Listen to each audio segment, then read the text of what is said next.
வீட்ல ஒன்றும் பெருசா இல்ல. ஒரு 4 முட்டை தான் இருக்கு. இத வச்சு ஏதாவது ஒண்ணு பண்ணணும். ஆனா டேஸ்ட்டாவும் இருக்கணும். அப்ப இந்த முட்டை கிரேவிய செஞ்சு பார்த்துருங்க.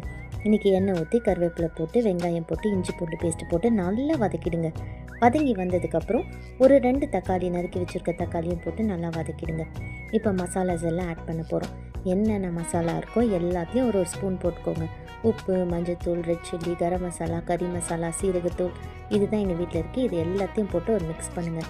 ஏன்னா நம்ம வீட்டில் ஆம்பளைங்களை சமைக்க விட்டு பாருங்கள், இருக்கிற எல்லாத்தையும் போட்டு மிக்ஸ் பண்ணுவாங்க. ஆனால் ஃபினிஷிங் சூப்பராக இருக்கும். அந்த மாதிரி போட்டு எல்லாத்தையும் மிக்ஸ் பண்ணி கொஞ்சம் தண்ணி ஊற்றி கலக்கி கொதிக்க விட்டுருங்க.